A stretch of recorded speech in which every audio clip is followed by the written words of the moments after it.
Assalamualaikum warahmatullahi wabarakatuh. Semoga semua dalam keadaan sehat dan tetap semangat belajar ya. Pada kesempatan kali ini kita akan belajar tentang jurnal penyesuaian pada perusahaan jasa. Nah, untuk kesempatan kali ini kita akan membahas yang pertama tentang pengertian jurnal penyesuaian, yang kedua bentuk jurnal penyesuaian, dan yang ketiga akun-akun yang memerlukan penyesuaian. Nah, langsung saja yang pertama mengenai pengertian jurnal penyesuaian. Sambil diperhatikan materinya ya. Jurnal penyesuaian pada intinya adalah jurnal yang diperlukan untuk menyesuaikan seluruh catatan di neraca saldo dengan keadaan yang sebenarnya di akhir periode. Nah, tujuannya adalah supaya akun real dan akun nominal menunjukkan yang sesungguhnya dan yang seharusnya diakui di akhir periode. Jadi, jurnal penyesuaian itu dibuat tentunya untuk menyesuaikan. Nah, karena saldo yang tertera pada neraca saldo atau trial balance itu belum mencerminkan keadaan yang sebenarnya, sehingga ada beberapa akun yang perlu untuk disesuaikan. Seperti itu ya, itu adalah pengertian dari jurnal penyesuaian. Kemudian yang kedua, bentuk jurnal penyesuaian. Nah, bisa kalian perhatikan. Sebenarnya bentuknya ini sama dengan jurnal umum ya. Jadi ada informasi perusahaannya juga, ada nama perusahaan, kemudian ada nama jurnalnya, jurnal penyesuaian atau istilahnya adjustment journal, kemudian periodenya. Nah, kolomnya yang pertama terdiri dari tanggal, kemudian keterangan, ref, dan debit juga kredit. Nah, untuk bentuknya ini tidak asing lagi bagi kalian karena kalian sudah bisa membuat jurnal umum atau general journal. Bisa dipahami ya. Kemudian kita lanjutkan yang ketiga. Nah, yang ketiga ini kita lanjutkan tentang akun-akun yang memerlukan penyesuaian. Akun yang perlu disesuaikan pada akhir periode sehingga menampilkan keadaan yang sebenarnya antara lain. Yang pertama ada perlengkapan atau supplies. Yang kedua beban dibayar di muka atau prepaid expense. Kemudian yang ketiga beban yang masih harus dibayar atau accrued expense. Pendapatan diterima di muka atau deferred revenue atau unearned revenue. Kemudian pendapatan yang masih harus diterima atau accrued revenue. Yang keenam penyusutan aktiva tetap atau depreciation of fixed asset. Selanjutnya ada taksiran piutang tak tertagih atau estimation of paid debts. Yang terakhir ada koreksi kesalahan pencatatan. Nah, untuk pertemuan kali ini kita akan membahas 3 akun yang perlu disesuaikan. Nah, yang pertama ada perlengkapan, yang kedua beban dibayar di muka, dan yang ketiga beban yang masih harus dibayar. Untuk sisanya kita bahas di pertemuan berikutnya ya. Nah, langsung kita bahas mulai dari yang pertama yaitu perlengkapan atau supplies. Nah, di materi juga sudah dijelaskan ya tentang perlengkapan. Di sini perlengkapan adalah barang-barang yang digunakan untuk kegiatan perusahaan dan diperkirakan habis dipakai dalam setahun atau biasa juga disebut dengan bahan habis pakai. Nah, selama satu periode telah terjadi pemakaian perlengkapan, tetapi pemakaian ini belum dicatat. Maka saldo perkiraan tersebut perlu disesuaikan pada akhir periode sehingga mencerminkan jumlah yang sebenarnya. Nah, jadi biasanya pada neraca saldo di awal periode itu sudah tertulis saldo awalnya ya pastinya. Misalnya perlengkapannya awalnya itu 1 juta. Nah, selama satu periode pemakaian itu belum ada pencatatan tentang pemakaian perlengkapan. Nah, jadi selama satu periode misalnya perlengkapan di salon ada sampo misalnya. Nah, sampo itu kan selama 1 bulan pemakaian itu kan berkurang ya karena belum dilakukan pencatatan, belum dilakukan penyesuaian gitu ya. Jadi perlu disesuaikan, dibuat jurnal penyesuaian supaya jumlahnya di akhir periode itu mencerminkan keadaan yang sebenarnya. Langsung ke contoh soalnya ya. Neraca saldo per 31 Desember 2018 menunjukkan perlengkapan sejumlah 1 juta rupiah. Nah, ini saldo akhir yang tertera di akhir itu 1 juta rupiah. Nah, perlengkapan yang terpakai selama satu periode adalah 700.000. Nah, jadi di contoh yang pertama ini neraca saldonya akhirnya ini 1 juta. Nah, ini masih sama dengan neraca saldo ketika awal bulan, masih sama dengan awal bulan karena belum ada pencatatan pemakaian perlengkapan. Jadi di akhir periode ini kita harus lakukan penyesuaian. Nah, di sini keterangannya ini yang sudah terpakai selama satu periode. Nah, sudah terpakai. Jadi analisisnya, perlengkapan yang sudah terpakai selama satu periode atau sudah menjadi beban selama satu periode adalah sebesar 700.000. Nah, karena di sini yang diketahui adalah yang sudah terpakai, itu berarti sudah menjadi beban. Nah, berarti jurnal penyesuaiannya, beban perlengkapannya bertambah sebesar yang sudah terpakai tadi 700.000 dan kreditnya adalah perlengkapan. Jadi beban perlengkapannya itu karena sudah terpakai jadi bertambah 700.000, kemudian perlengkapannya berkurang karena sudah dipakai ya. Jadi berkurang di sebelah kredit sebesar 700.000. Bisa dipahami ya. Kemudian contoh soal yang kedua. Neraca saldo menunjukkan perlengkapan sejumlah 1 juta rupiah. Ya, masih sama. Kemudian, perlengkapan yang tersisa pada akhir periode adalah 450.000 rupiah. Nah, bedanya yang pertama tadi yang diketahui adalah yang sudah terpakai atau sudah menjadi beban, dan yang kedua ini yang diketahui adalah yang tersisa pada akhir periode. Berarti sisanya yang masih ada, yang belum menjadi beban. Berarti analisisnya di sini kita cari perlengkapan yang sudah terpakai. Ya, kita cari yang sudah menjadi beban itu berapa sih? Gitu. Nah, kita cari dari 1 juta atau saldo akhir pada neraca saldonya 1 juta rupiah dikurangi dengan jumlah perlengkapan yang tersisa 450.000. Jadi ketemu 550.000 itu adalah jumlah perlengkapan yang terpakai atau yang sudah menjadi beban. Tinggal kita buat jurnal penyesuaiannya, berarti beban perlengkapannya bertambah sejumlah yang sudah terpakai, yaitu 550.000 rupiah di debit. Kemudian di sisi lain perlengkapannya berkurang karena sudah dipakai, di sebelah kredit sebesar 550.000. Kemudian yang kedua. Yang pertama sudah paham ya, kita lanjutkan yang kedua. Beban dibayar di muka atau prepaid expense. Nah, beban dibayar di muka atau prepaid expense adalah biaya yang telah dibayar tetapi manfaat dari pembayaran belum diperoleh atau digunakan. Seperti di sini contohnya asuransi dibayar di muka, sewa dibayar di muka, dan iklan dibayar di muka. Selama waktu berjalan, jumlah biaya berkurang, tetapi pengurangannya belum dicatat. Penyesuaian beban dibayar di muka menggunakan dua pendekatan. Yang pertama ada pendekatan neraca, dan yang kedua ada pendekatan laba rugi. Nah, di sini beban dibayar di muka. Jadi contohnya misalnya sewa dibayar di muka.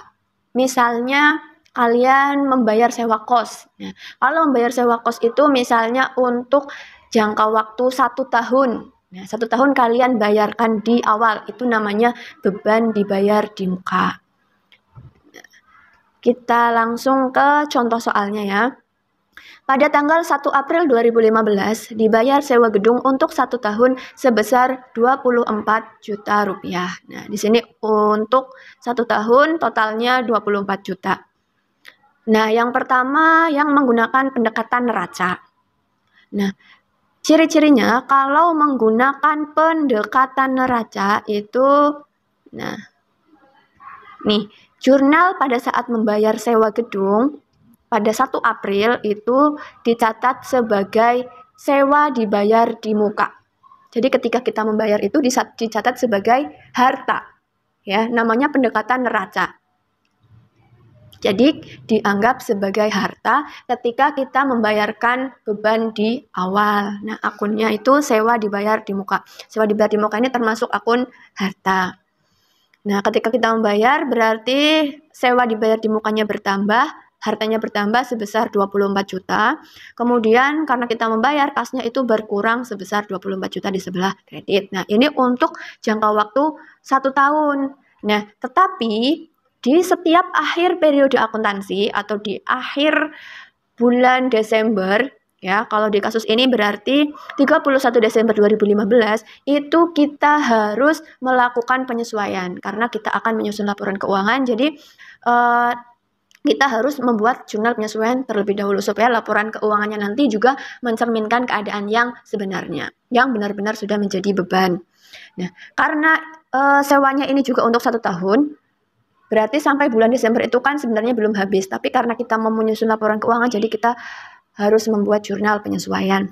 Nah, perhitungan penyesuaiannya, karena menggunakan pendekatan neraca, maka yang dicatat di jurnal penyesuaian adalah yang sudah terpakai atau sudah menjadi beban. Ya, ini yang perlu digarisbawahi. Kalau menggunakan pendekatan neraca, yang dicatat di jurnal penyesuaian adalah yang sudah terpakai atau sudah menjadi beban. Berarti kita cari jumlah yang sudah terpakai atau sudah menjadi beban adalah dari tanggal 1 April 2015 sampai dengan 31 Desember 2015. Berarti kita hitung dari awal April, berarti April, Mei, Juni, Juli, Agustus, September, Oktober, November, sampai akhir Desember. Ya, karena mulainya tanggal 1, jadi ketemunya 9 bulan. Jadi jumlah sewa gedung yang terpakai atau sudah menjadi beban adalah 9/12. Karena yang sudah terpakai itu 9 bulan per 12 bulan dikali jumlah sewanya 24 juta. Ketemunya sama dengan 18 juta rupiah. Ini jumlah sewa gedung yang sudah terpakai atau sudah menjadi beban. Tinggal kita buat jurnal penyesuaiannya. Berarti beban sewanya, bebannya bertambah. Ya, di sebelah debit sebesar yang sudah terpakai tadi 18 juta. Kemudian karena di awal 1 April tadi kita mencatatnya sebagai harta, sebagai sewa dibayar di muka, karena ada yang sudah terpakai, berarti sewa dibayar di mukanya berkurang di sebelah kredit sebesar 18 juta. Nah, itu untuk pencatatan menggunakan pendekatan neraca. Sudah paham ya? Kita lanjutkan yang kedua, menggunakan pendekatan laba rugi. Nah, ketika menggunakan pendekatan laba rugi, di sini, jurnal ketika membayar sewa gedung pada tanggal 1 April 2015 itu dicatat sebagai beban sewa. Nah, makanya pendekatannya namanya pendekatan laba rugi atau ada yang biasanya menyebutnya juga pendekatan beban. Karena ketika awal membayar atau di neraca saldo awal itu dicatat sebagai beban. Nah, di sini karena kita bayar sewa gedung berarti beban sewanya bertambah sebesar 24 juta dan kasnya berkurang sebesar 24 juta rupiah. Nah, ini untuk 1 tahun. Kemudian kita hitung penyesuaiannya. Karena menggunakan pendekatan laba rugi, maka yang dicatat di jurnal penyesuaian adalah sewa yang tersisa atau yang belum terpakai. Jadi lawannya dari yang pendekatan neraca tadi ya. Kalau yang pendekatan neraca itu yang dicatat di jurnal penyesuaian adalah yang sudah terpakai. Kalau untuk pendekatan laba rugi, yang dicatat di jurnal penyesuaian adalah yang masih tersisa atau yang belum terpakai. Jadi kita hitung sewa gedung yang belum terpakai ya.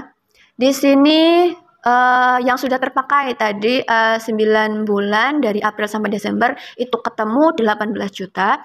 Berarti sisanya yang belum terpakai tinggal kita hitung 24 juta dikurangi yang sudah terpakai 18 juta. Berarti yang masih tersisa atau yang belum terpakai adalah 6 juta rupiah. Nah, setelah itu tinggal kita catat di jurnal penyesuaian. Ya, berarti karena ketika di awal pembayaran sewa itu kita catat semuanya sebagai beban sebesar 24 juta. Padahal di akhir periode itu masih ada sisanya. Berarti yang masih tersisa itu adalah masih menjadi harta. Hartanya bertambah. Berarti sewa dibayar di mukanya di sini bertambah sebesar sisanya yang belum terpakai, yaitu di debit sebesar 6 juta rupiah. Nah, Kemudian bebannya juga berkurang di sebelah kredit karena ada yang belum menjadi beban. Jadi bebannya berkurang sebesar yang belum terpakai juga. Ya, 6 juta rupiah di sebelah kredit. Seperti itu yang menggunakan pendekatan laba rugi. Nah, bisa dipahami ya. Terakhir, untuk pertemuan ini kita membahas jurnal penyesuaian untuk akun beban yang masih harus dibayar atau accrued expense. Nah, beban yang masih harus dibayar adalah beban yang realisasi pembayarannya belum terjadi, tetapi sudah menjadi beban bagi perusahaan karena perusahaan sudah menerima manfaatnya, sehingga merupakan utang pada periode yang bersangkutan. Nah, beban yang masih harus dibayar itu sama dengan utang beban pada akhir periode akuntansi. Nah, misalnya di sini yang biasanya beban yang masih harus dibayar itu biasanya gaji. Nah, kalau gaji itu kan dibayarkannya di awal bulan, tetapi karena itu merupakan bulan Desember. Jadi untuk bulan Desember itu sebenarnya harusnya dibayarkan di bulan Desember. Tuh, karena sudah tanggal 31 Desember, ya berarti untuk gaji ya itu masuknya beban di bulan Desember. Tetapi kita bayarkan di awal bulan Januari. Jadi di akhir bulan Desember kita punya beban bayar. Kita punya utang beban kepada siapa? Ya kepada karyawan. Karena kita seharusnya sudah membayarkan gaji kepada karyawan, tapi baru akan kita bayarkan di awal bulan berikutnya. Seperti itu. Nah, contoh soalnya, perusahaan membayar upah pegawai tiap hari Sabtu. Nah, pegawainya di sini berjumlah 10 orang. Tarif upah Rp50.000 per hari dengan 6 hari kerja. Pada bulan Desember 2015, hari Sabtu yang terakhir adalah tanggal 26 Desember 2015. Buatlah jurnal penyesuaian per 31 Desember 2015 untuk gaji yang belum dibayar. Nah, kita buat analisisnya dulu. Gajinya ini dibayarkan setiap hari Sabtu. Sabtu terakhir di bulan Desember 2015 adalah tanggal 26 Desember. Nah, jadi ada gaji yang belum terbayarkan, yaitu dari tanggal 28, 29, 30, 31, dan 31 Desember, yaitu selama 4 hari kerja. Ya, di sini mulainya tanggal 28 karena perusahaannya ini menerapkan 6 hari kerja. Jadi minggunya itu bukan hari kerja ya. Mulainya hari Seninnya yaitu tanggal 28 sampai dengan tanggal 31 Desember, yaitu ada 4 hari kerja yang gajinya belum dibayar. Tinggal kita hitung jumlah gaji yang belum dibayar, berarti ada 4 hari kerja. Nah, dikali dengan tarif upahnya yaitu 50.000 per hari, dikalikan jumlah karyawannya ada 10 orang. Jadi 4 dikalikan 50.000 dikali 10 orang. Ketemunya 2 juta rupiah. Tinggal kita buat jurnal penyesuaiannya. Berarti karena kita harusnya sudah membayar beban, ya, berarti bebannya bertambah. Beban gaji bertambah di sebelah debit sebesar 2 juta rupiah. Kemudian karena harusnya sudah kita bayar, tetapi baru kita bayarkan di awal periode atau di awal bulan berikutnya, berarti di akhir bulan ini kita masih punya utang. Utangnya bertambah di sebelah kredit sebesar 2 juta rupiah. Nah, begitu cara untuk menyusun jurnal penyesuaian untuk 3 akun yang pertama, yaitu perlengkapan. Kemudian yang kedua adalah beban dibayar di muka, dan yang ketiga adalah beban yang masih harus dibayar. Nah, mudah ya. Untuk yang berikutnya kita pelajari di pertemuan selanjutnya. Ya, tetap semangat belajar dan jangan lupa jaga kesehatan. Assalamualaikum warahmatullahi wabarakatuh.